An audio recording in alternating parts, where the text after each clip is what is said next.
What's up, everyone? Welcome to another episode of Movie Schmovie, the podcast where I, Steven Ritter, joined by my buddies John Walker. Say hi, John. Hi, I'm John. And Ronald James. Hello.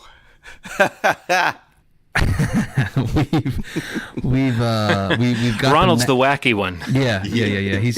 He's super zany. Yeah. We got together 2 weeks in a row for this. You know, we made it happen. We went on a bender where we were just like, where are we? What are we doing with our lives? We've not done movie for 5 weeks, and now we have 2 episodes in a row. So I know a lot of people aren't going to know what to do with their podcast feeds when they see 2 weeks in a row. They're going to think it's broken. They're going to think they need to delete their app and take a new choice of selection apps. But no, this is intentional. We have done this. What they don't know is that we're about to go dark for like 3 months. We're about to hibernate for the whole winter. Right. No, hopefully we'll actually all be in the same room soon to do our sort of year-end episode, Holiday Schmoliday, where we round up our bah humbugs for the year and our kind of things that we're thankful for the year. So that'll be a fun one. But yes, we like to do that one face-to-face. So fingers crossed we work that out.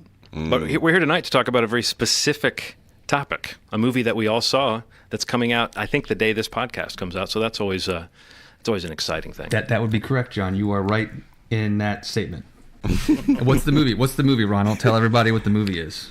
Spider-Man Into the Spider-Verse. A very exciting movie. Spider-Man It really is. Into the Spider-Verse.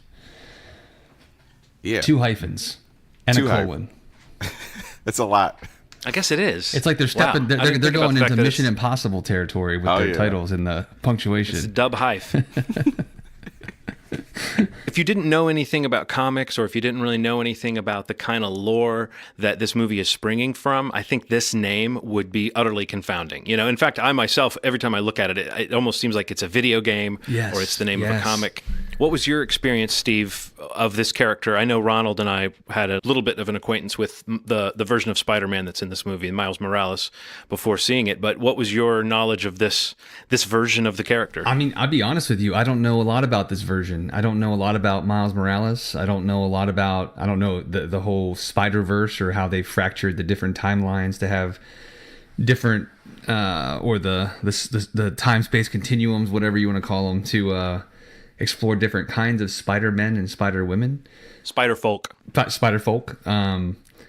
Spider-things. Spider-Nouns. Spider-Nouns. I like that.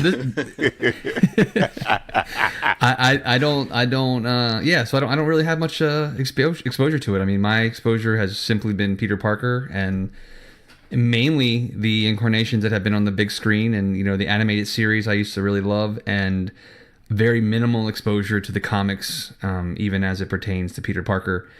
But the idea of something that I have no idea about is always super interesting to me, and going in and learning a lot about something is really interesting. And, you know, the trailers for this really kind of sold me on, you know, not only like willing to submit to that, but like really wanting it, you know what I mean? And especially with all these comic films coming out, the live action ones that we see 2 or 3 a year, it seems. This was presented as like a really cool alternative to that, not only in just the type of medium, but like just the story, you know, because it genuinely is something that I have zero knowledge about going into it. You know, I've heard the name, and that's about it. Like I'm aware of the name, but I don't know the story. I don't know when that whole run of comics took place, or if they're still taking place, or anything like that. So it was a really cool experience for me to hear a branded name that I know, but a take on it that I've never been exposed to before at all. So that was kind of cool. What about you, Ronald? What does Miles Morales mean to you as a character before seeing this movie, but I guess also now that you've seen it? Every black person does not have this superpower, but when anything that involves a minority appears in the creative world, I can hear it. No matter where it is in the world, whether it's in Brazil, United States. How does it come across to your ears? France. Is it like a hum, or is it like a really high-pitched sound? How do you hear it? Ronald, is it kind of like how white people know when there's a new Wes Anderson movie coming? Yes. It's like squiggly lines form on my head, like above my head. Almost like a It's like a layered sort of color thing. Yeah, almost like Almost. a sense. Okay, got it. So in 2011, when I heard about Miles Morales appearing in comic books, man, it kind of shook me to my core, to be honest, because as a comic book reader, there wasn't a lot of representation in comic books besides Spawn was one of the main ones that I used to read, Green Lantern. So my exposure to characters that were black, and then like Storm and stuff like that. So there wasn't very much representation. So fast forward to my whole adult life, I see that Marvel's taking a chance and making this character another person who is young and Afro-Latino. I was excited, man. And I'd read a couple of the comic books. I've also read some of the Spider-Verse comics, which was very different than this version that we're seeing. But I really enjoyed those as well. And I knew that this would be a big deal, and I was kind of saying something about it right when it was kind of happening, because I didn't want to be like, man, this is a big fucking deal, and it's going to be really well done. And this character is so cool that every iteration I've seen of Miles has always been good, that I knew this was going to be a hit. I think it's going to do really well when it comes out. So I was super excited, and I was trying not to talk about it every time we spoke, to be honest with you. Yeah. But yeah, it's because I knew it was going to be big. I mean, the way that people are talking about it at this point, the momentum that this has, I think it's going to do really well. But yeah, that's kind of what I had coming in. Steve, you were saying that you didn't really know the extent to which this character was part of the regular Marvel universe, how long the stories have been going on and that kind of thing. Ronald mentioned 2011 is when the character first appeared. It was part of what was called the Ultimate Universe, which is sort of an offshoot. They kind of created a different universe, there's always been alternate worlds, or there have been for decades, right. But they finally kind of delved into this alternate world that was meant to, I think at the time, relaunch the characters for new readers in a way that they would be able to understand. And in the course of doing that, they also made the characters a little different and also a little more grounded. And so I don't remember which characters they did in that world, but I know that the Marvel Cinematic Universe sort of took the cue of the tone of the Ultimate Comics, which was reaching out to a slightly more mainstream audience that did not have all this backstory in mind. Right. And so the movies have been this kind of marriage of that spirit of trying to make the characters more grounded, but also, as you know, pulling increasingly from the more bizarre comic stories. There's about 5 or 6 years of Miles Morales stories where in his world, he was the Spider-Man after certain events that we see depicted in this movie. And I think they did a great job, not just of making a movie that was highly entertaining, but of introducing this multiverse concept and showing you how little subtle differences can occur even between different versions of the same person. Within a world. It felt very comic booky. And I think that's one of the main things that as we dive into this movie, we'll probably end up talking about is the extent to which they state that what they wanted to do is create the effect of jumping into a comic book. And people say that all the time. This movie really attempts to do that. And it's amazing in retrospect how I'm still thinking about certain scenes and certain shots and how they looked and how they must have worked to achieve that look. What did you think of the look, Ronald? Did it get to you like it did to me? Yeah, I mean, the kind of layered sort of, I mean, and it's so one thing that has to be kind of said too is not only does it look like a comic book feel, it looks like sort of the mid 90s, early 2000s comic books that I remember reading, where the colors kind of off center a little bit. It's layered and it looks very fresh. I don't know. It's kind of hard to describe without actually seeing it, but it looks fresh out of a comic book, something that has been kind of replicated in bits and pieces in movies, but never this level, never this brilliant of colors, never anything that's looks so lived in. You know, it feels like you're in. The only thing that I can really think that replicates this is one time I got like a X-Men comic that came with some 3D glasses. and it had this like sort of thing where you're going through the panels and it pulls you in a little more than you would normally be pulled in, and it has these dimensions to it where it feels a lot more full than you normally used to reading. Right. So that's the first thing I thought. Yeah. So what you guys think about the look of it? I mean, I thought it was beautiful. I mean, like kind of what Ronald was just saying. Like I feel like some of those visuals of like where it looks like some of the colors are kind of offset to kind of make you focus on something that's in the front of the frame, and like the things in the backside of the quote unquote, panel that you're looking at. It kind of makes them offset so that, they're there, but like the focus really kind of, it makes you really focus on what's in, the foreground. And I think that was really cool because like, animation today and in some movies that we've seen recently is just so beautiful, and there's so much to look at, and like this accomplishes the same thing, but had a really neat approach of like kind of, training your eye to like what was like the most beautiful piece of a beautiful, frame of film. But I mean, the whole frame itself looked amazing. I felt like I kind of caught myself a few times doing that, where I was like kind of looking around the frame and like noticing those offset colors, almost like it was in 3D, like, those blue offset reds and things like that, where you're like, oh, that looks really cool, because like you still completely see everything, but it really puts a focus on what's in the the front of the shot or the foreground. And that was something really different. And I think the those like dots, like the dots that you see in a lot of the frames of the film, that kind of look like old comic book panels and things like that, is kind of inventive and different, and mixes a lot of the aesthetic of what the old comics, or even 90s, whatever you want to call old, but like, comic books look like, with like what computer animation can do today. And I think that it was kind of cool to see that in a movie that is kind of blending many worlds of a character, in a film that's animated film that's kind of blending a lot of different styles of animation and the way that animation looks in movies today. So I thought that was a really cool approach, and that really hit me in a positive way, and made watching the movie, outside of the narrative that we were being presented with and outside of the characters that we were meeting, what I was able to look at in the movie was a whole nother level of experience when you're going to see an animated film.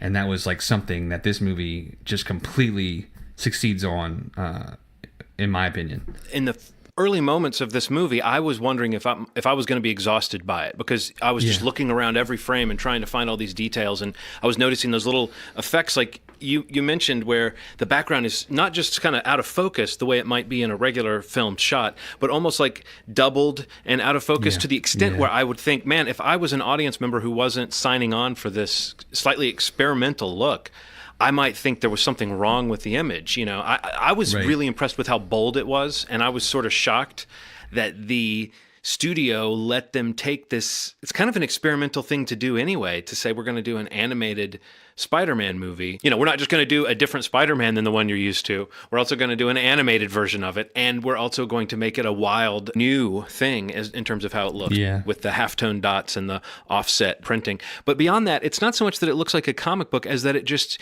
everything about it feels like it somehow fits together, like it was done by hand. Right. It's got this painterly or hand-drawn look to it. When they do bring in word balloons or captions or elements of the comic book page, it's done in a very smooth way. There were about 100 moments that I thought to myself, okay, that shot right there is the coolest thing I've ever seen on a screen. Right. Incredible. So story-wise, what do we think about how this was all put together, and did it work for you guys? Did this whole thing work for you? I mean, the whole thing works for me. I mean, honestly, this is one of my favorite movies of the year. I mean, the more I think about it, and the more I think about how much kind of fun I had watching it, I don't know. I just feel like you can't deny an experience in the theater, and everything like John was just describing in terms of just the aesthetics of the movie and like the audio experience and all that good stuff. It's all very positive in that respect. But I mean, I think John said this earlier, it's like the way they approach telling the story of who Miles is and who the other Spider-Nouns spider people are. It's like it's just very smart. And I mean, it doesn't get too, there's moments that where they kind of repeat beats, but they know they're repeating the beat and they play to that. And I think that there's a lot of moments in the film that is why it works so well, is because it's really approaching it from the standpoint of, we know what we're doing here, and we know that some people will get this and some people won't. So we're trying to present this in a way that will make it as accessible as possible. And for me, I feel like I'm a good test because I think it works really well. I mean, I like these comic book movies, but I don't know who any of these characters are besides Peter Parker.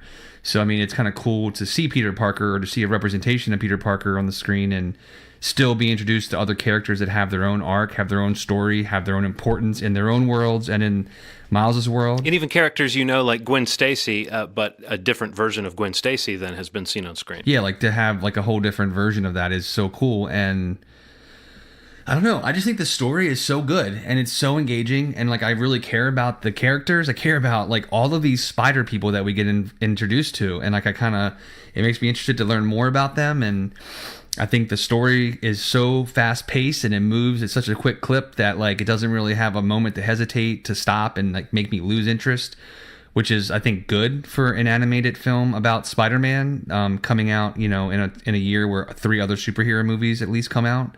So I don't know. I just think the movie does a great job of differentiating itself from any other superhero movie you've seen recently, and also differentiating itself from any other animated movie you've seen recently. And that's a hard thing to do, and I feel like it succeeds in both of those aspects. And the voice cast is great. It's super funny. There's a lot of heart. There's moments where I felt myself tearing up and laughing my ass off, and really, really being into the moments of action. Like John said, it's just so. And we've all said, in the trailer, when the trailers drop, those shots, of him jumping off the building and just taking the leap, quote unquote, it's just that's magic. You know what I mean? It just looks amazing. One of the things that makes this blend that we're talking about so special is that it's got the Lord and Miller touch. It's that juggling of tropes and using tropes, and yet being aware of using tropes. It's sort of commenting on the fact that we don't need another origin story of this character. And yet, the movie is a very regularly paced, if you might even say slowly paced, origin story of the Miles Morales version of Spider-Man. But I don't think you mind, because they spend time with this character who's instantly likable, and we see his journey. And it's very similar to the time we spend with Peter Parker when he finds out he's got this new gift. Right. So it's we've seen this done before, but it's not the same story. It's not the same character. It's not the same backdrop. Yeah. The Lord and Miller touch is just, you can do all of that, but you can also have jokes about how we've seen this before. And even to the point of having a visual motif where whenever we meet a new iteration of Spider-Man, we get their origin issue thrown onto the screen, and we see their story sort of told in an increasingly rapid way, because everybody's got some tragedy and everyone has some circumstance by which they got these powers. But I liked that the movie was very aware that it was doing that. Yeah. It felt very affectionate, and yet also kind of pointed. Phil Lord is the guy who wrote the story for it, and then he co-wrote the screenplay, and Chris Miller just produced it. But it definitely has some of that of that touch to it. The whole Phil Lord and Chris Miller thing that I think is kind of overlooked a little bit is basically anybody that's 50 and younger that basically grew up on comic books and pop culture that we're very familiar with are the people that are being put in these seats to create these movies. Now, the difference between Phil Lord and Chris Miller and say somebody 20 years prior to them when they were watching the movies when they were kids is that these people were kind of thrown these properties and didn't necessarily love them. And because Phil and Chris grew up with these things, there's a care that goes into these characters that we hadn't seen in a lot of things. I mean, surely, we saw Tim Burton, who tackled the first 2 Batmans, which felt like he loved these things. He had a lot of heart, but those were few and far in between in terms of people that were tackling these subjects, and it seems like they handled it with care, that it didn't feel like a parody of a thing.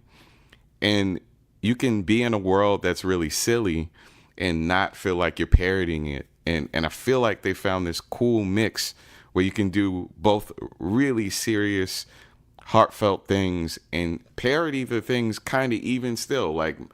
Still, it's very self-aware in that way, but not feel like it's disrespecting the properties. And they found this perfect balance of that I want to see them touch everything. I want to see them tackle almost every character in every pop culture thing that we've ever experienced. But there's something about what they do, what they bring to the table, what they did with Spider-Man, what they do with these individual characters, even these side characters that we haven't come to know. And let's say like the pop culture versions of Spider-Man that are still handled with care. Even Kingpin, who really still, even watching the like Spider-Man comic books, the cartoons, still wasn't shown a lot. Them bringing that character forward and showing him as a cool, massive person, and who's also been informed by the Daredevil show, now that we've seen him in that, become this really interesting character who's trying to kill a little kid. That character design of Kingpin is so cool and so striking. Yeah. And I don't know if you've seen the comics. There was a 1985 or 1986 graphic novel, Daredevil graphic novel, that was illustrated by this very influential comic artist, Bill Sienkiewicz. And do you remember when in the film we see sort of a flashback of Kingpins, and it's done in this slightly different style? There's like line art, and and it looks a little bit more graphic. Mm-hmm. That is a sequence that is basically based around Bill Sienkiewicz's style. And for me to see that on the screen, 30 odd years after I read that comic and having loved his art, and seeing the way this movie paid respect to that character design and used it, the way that it's just this giant square with a little head kind of floating a little bit above the middle of the square, Yeah, it's so awesome. And I think, the character of the Kingpin is one of the best visual things in the movie, and the way that develops and the way that he becomes kind of scarier and more imposing as it goes along. He does some pretty brutal things in this for a family-friendly movie. Was this rated PG? Yeah, it's got to be, right? Yeah, I feel like it had to have been. It just proves that we can have a movie that's rated PG, have it have real consequences, have it really have some brushes with death, some actual death, and it still be within the scope of what a kid can see. Like, I feel like, somebody 10, 9, 8, 7, even 6 can watch something like this and still not come out of it traumatized and still have a sense of the stakes in this story. And it might be something that, you watch as a 8 or 9 year old, and it has this context then, but it has some deepness to it that you don't see in a lot of movies, that I think that was pretty cool. So yeah. Well, it's interesting, coming on the heels of a new Spider-Man that everyone really likes in Tom Holland in the MCU. This movie kind of drafts off of that characterization as well, because in that universe, again, that version of Spider-Man is kind of pulling from the Ultimate Comics, right down to the fact that the character of Ned in Spider-Man Homecoming, Peter's friend, I think is based on Miles Morales' Asian roommate, who is in this film but doesn't have any lines, and I think because they haven't cast an actor for that role yet. Oh, wow. They didn't give him any lines. But I think that character is from the comics. So you can kind of see this weird cross-pollination. It would be strange to bring Miles Morales into the MCU at this point, because the Tom Holland version of Spider-Man is kind of created knowing what Miles Morales was. He's got some elements of that character. But I could easily see them deciding that that's how they want to go in that series, as far as bringing in this different vision of the character. So who knows where that will go? But now that Miles Morales is kind of like in the conversation, I guess it would be a good time to do that. The favorite thing you do on podcasts, which is compare things to each other and rate them. Is how does Into the Spider-Verse sit amongst Spider-Man movies for you guys, and not just Spider-Man movies, but this version of Spider-Man versus the other, all Peter Parker versions of Spider-Man? I mean, it's definitely in the top 2 or 3 for me. I mean, I feel like the only thing that may be better than it is maybe Spider-Man 2. I mean, I really love Spider-Man 2, Sam Raimi's Tobey Maguire one. I really like Spider-Man Homecoming also, and I like Tom Holland as Peter Parker and Spider-Man in that movie quite a bit, and like what he's done in the Avengers films. But, I just think there's something so different about this one that kind of just separates it a little more.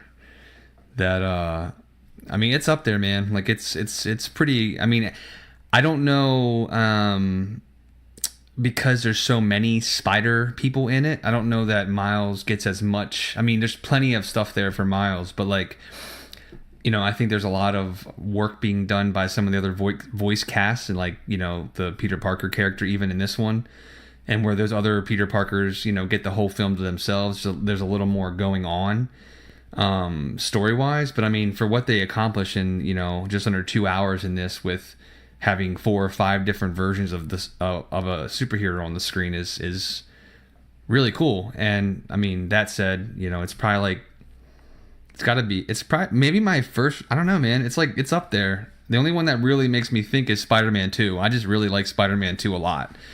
So I mean, it's like maybe 1, 2. I don't know. It's up there, man. I agree with Steve. Like Spider-Man 2 was unreal. Like I think about the cultural impact of Spider-Man 2. It is my favorite up until this point, and then when I saw this one, it kind of took its place just in terms of like the heart of it. But Spider-Man 2, I'd say this one, Spider-Man 2, and then Homecoming are my top 3 Spider-Man movies. This being the number 1, Into the Spider-Verse. I line up with you perfectly, Ronald. I think this kind of jumped to the head of Spider-Man movies for me. I have seen a few people that have expressed like, is it really that good? How could it really be that good? And I can't really describe it except to say that it is kind of a marriage of what we like about the Marvel movies and what we like about a Pixar movie or a very visually inventive animated film. And it's hard to explain how it can be its own thing and not just be another Spider-Man movie. Right. But I think that's one of the things the movie does well, is somehow stake out its spot. And if they sequelize this, which it sounds like they will, are they going to sequelize the Spider-Verse concept, or are they going to sequelize Miles Morales? And would a story about just Miles Morales going up against a supervillain in his world, would that seem a little bit small in scale once we've been on this dimension hopping journey that this movie was? So I wonder, it's almost like Miles Morales might not get a chance to be just your friendly neighborhood Spider-Man, even though that's kind of the point. Yeah, I think that like it'll be interesting. I mean, I think they actually did announce already that they're doing a sequel to this, and they're doing a spin-off for the Spider-Gwen. Like she's gonna get her own like animated film. But it'll be interesting to see how those movies work as standalones and how much they kind of rely on possibly having these characters see one another again somehow, somewhere. But that would be kind of cool. But it is like, even if it doesn't feel so big, it's still, I think this still works, and it could inform those other movies in an interesting way, because, like you said earlier, like the whole spin on the origin story is that like you basically get, 4 or 5 Spider-Man origin stories, and they all kind of empower and inform Miles and each of those respective spider people when they go back to their dimensions. Like it's affected, they've all affected one another in a way that will forever have an impact on their story from that point forward. So that's kind of cool. Like even just whatever happens next with Miles or next with Gwen, like in those movies, whenever they happen, it'd be cool to see how they have created the new person that came out of this film, or the new people that come from this film. But and there's a version of Peter Parker in this movie that made me think of, okay, this is a version of the Tobey Maguire Spider-Man. Oh, 100%, yeah. But they don't ever come out and say that it's the same one. There's certain clues and there's certain hints, but it's not exactly the same thing. And what I like about that is, in this kind of, just as a nerd, what I like about that is it kind of suggests that, yes, in addition to the worlds we see in this movie, there's a world where Andrew Garfield was Spider-Man, and there's a world where Tobey Maguire was Spider-Man.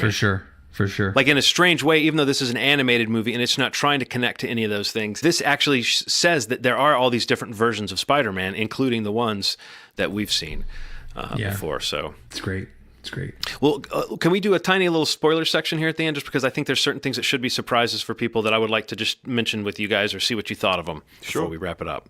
Sure. Let's do it. Yes. Well, I guess we're giving people time. You can back away. You can just throw down your phone and back away from it at this point if you haven't seen the movie. You can hop off and come back once you have.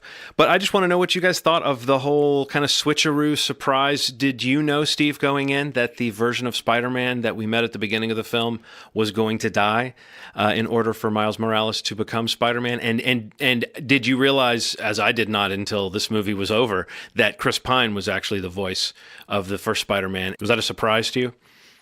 It was a surprise that Chris Pine was. I had heard his name related to this movie, but did not know if it was confirmed or what he was doing with it. But I think they did a good job of keeping that secret. I did have I felt like I did feel like one of the Spider or that Peter Parker might die in the movie, but I didn't realize.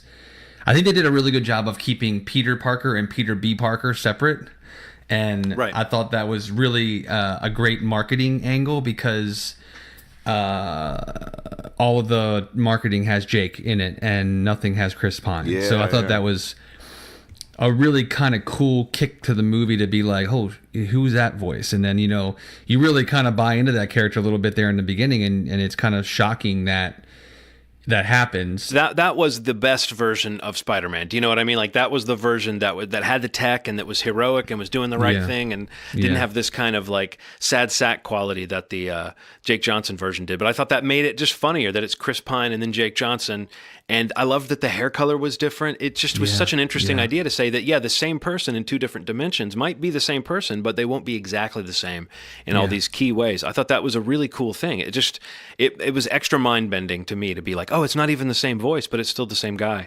And then, of course, John Mulaney as Spider-Ham. Not that that's a spoiler, but the way that character is integrated into the world, it's just at the point where your mind will accommodate that extra layer of silliness. And I thought that he was a great addition to the movie. He didn't quite become a fully developed character the same way that, say, Rocket Raccoon or Groot did in Guardians of the Galaxy, which is a similar gambit of can we introduce something this ridiculous and have people follow it? Mm-hmm. But as a kind of gag character, I thought he and the Nicolas Cage version of Spider-Man, Spider-Man Noir, I thought those two characters existed mostly as just joke delivery systems for the last act or two, I guess. But they don't come in until pretty late in the movie, so they were just there to kind of spice it up. What did you think of the villain, and did you recognize that it was Catherine Hahn? It took me about half the movie to be sure, but I thought she was great. Man, this is like one of the few times that I recognized almost everybody's voice except for Kingpin's. Like I knew Mahershala Ali was an uncle. He has like that distinct laugh that's almost definitely. It's insane. His laugh is insane. Playing a character that Donald Glover played in Spider-Man: Homecoming, and that's especially ironic given that Miles Morales, the character, was partially based on Donald Glover because the comic book writer Brian Michael Bendis, who co-created the character with the artist Sarah Pichelli, he saw Donald Glover wearing Spider-Man pajamas on an episode of Community, and that image stuck in his head, and that was part of where he went with creating Miles Morales. It's unfortunate that Donald Glover kind of aged out of playing this character, Yeah, but it was so good, man. Like the voice acting was incredible. Having Doc Ock portrayed as a woman was so cool. It added so much depth to. I don't know. I just thought that it leaned into the uniqueness of all these characters and kind of it was like all these ideas that you have about these characters you've seen before.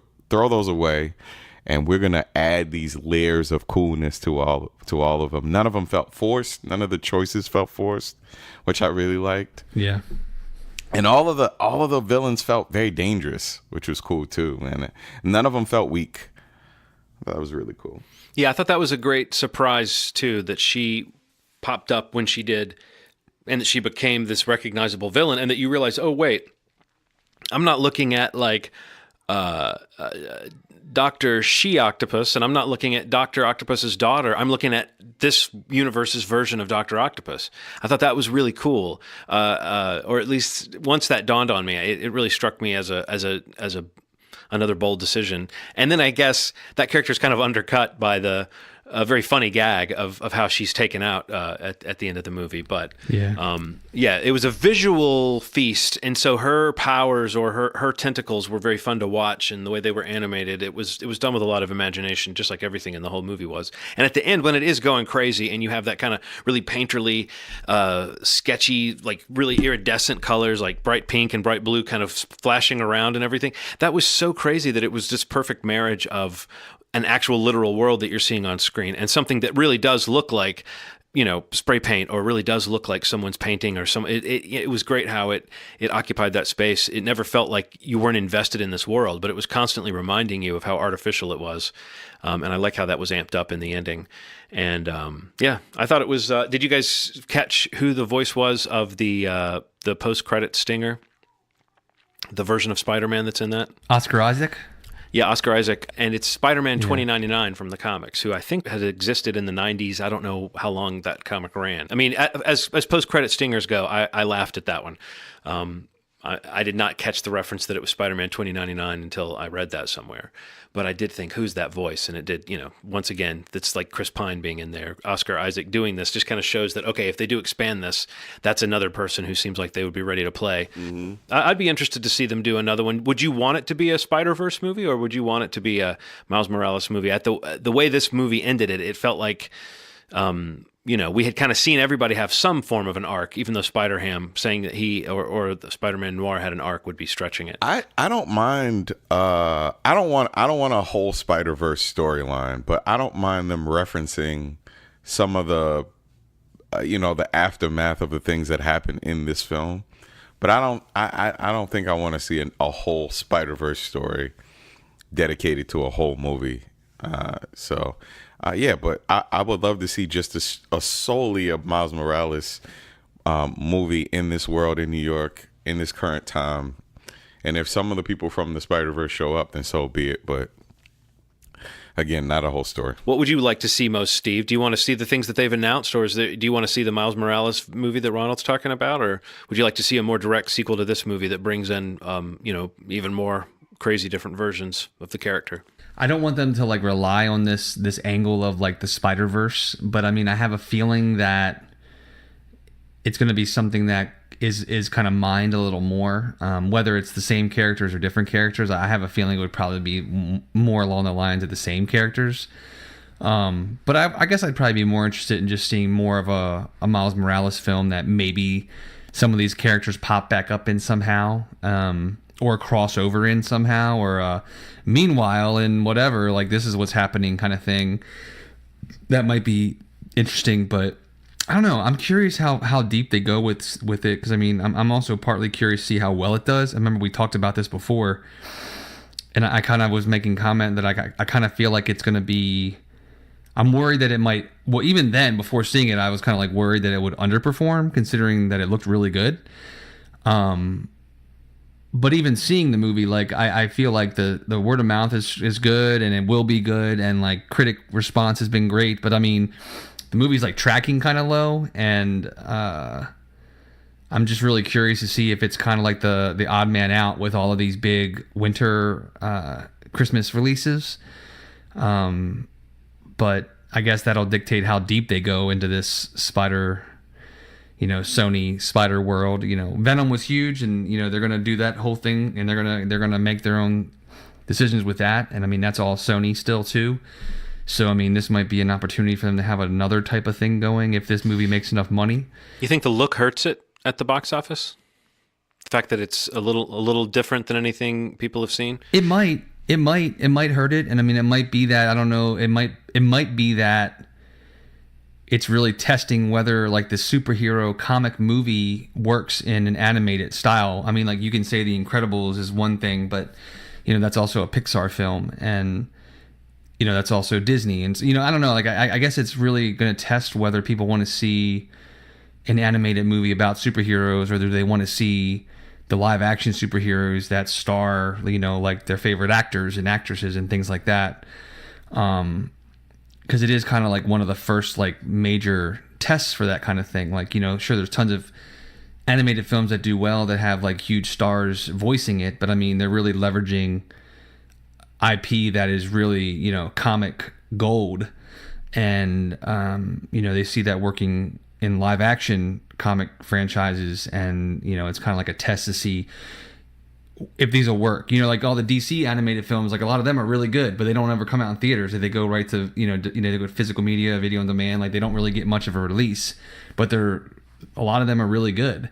But this is like, a Marvel Sony thing where they're putting this movie into a pretty wide release around Christmas, and, they know they have a good movie. It's just going to be interesting to see how well it performs. I think right now, last I checked, it's like tracking anywhere between 30 and 40 million for opening weekend, which sounds good, but like for a movie that I think the budget was almost like 100 million, and it's like that's kind of like a low opening for like $100 million comic movie, if you're calling it a comic movie, and one that's animated that is intended to be family friendly.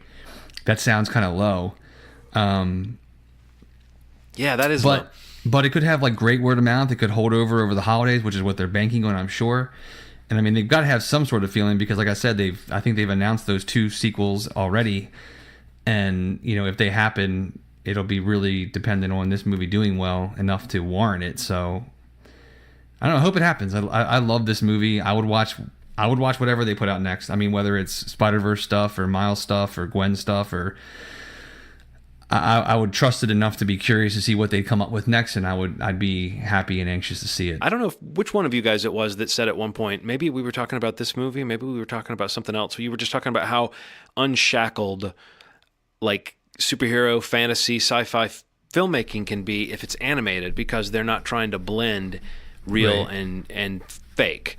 Right. And I think that this movie really does, you know, take that and take it to that next level, because not only does it create a very credible action movie atmosphere, but it has that look that is not naturalistic at all, and yet you still feel very connected to the characters in this world. They feel real. So yeah, I loved it. And I kind of want to see more, but I'd be fine if they said, this is a great movie, let's just back off and let it be great. But they never do that, do they? No, they do not do that. They're not going to ease up on this.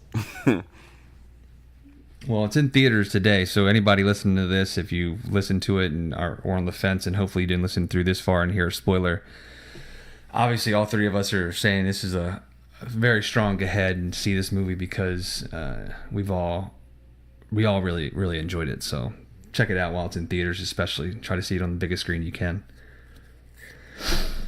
All right. Well, that's Spider-Man Into the Spider-Verse in theaters today. And then, like John said earlier, hopefully we're going to get together maybe next week. I don't know. Maybe the week after. I don't know when it's going to be. Hopefully next week to get a holiday episode recorded and go over some of the things that we loved and hated most throughout this year. And what else? I've been making my list and checking it thrice. Thrice. There you go. If you subscribe to this podcast, whatever your favorite podcast channel, app, supplier is, please leave a review if you have the opportunity to, or a rating, or however you're able to kind of give us some feedback. It's always really appreciated, and it helps people find us when they search for things like movie reviews, film reviews, entertainment, whatever those keywords are. If you can do that, that'd be great. And you can find us at movieshmovie.com and facebook.com/movieschmovie. If you have ideas for episodes or want to kind of give us your take on Spider-Man Into the Spider-Verse, feel free to comment on the post that this goes up on Friday. You can see the post for this episode on Facebook, and if you want to comment, let us know what you think. Once you see it this weekend, it'd be cool to kind of get a conversation going with some of our listeners to see if we can talk a little bit more on that channel about this film, because I'm sure the 3 of us would be happy to do so. And do you guys have anything else to throw down? Yeah, I think that's it for me. John, anything else? No, I feel very satisfied. And that's what's important, guys. At the end of the episode, as long as John is satisfied, that's the all clear. Somebody has to be satisfied, and once one person has declared they are satisfied, the other people have nothing that they can do except say, well, this is basically over then. Yeah, as long as it's greater than or equal to one person in this group being satisfied, we're good to go. Yeah. So with that, as always, you've made our day. Thanks. Bye. Spider-Ham, friendly neighborhood Spider-Ham, spins a web, that's the gig, kinda weird 'cause he's a pig, look out, here comes the Spider-Ham.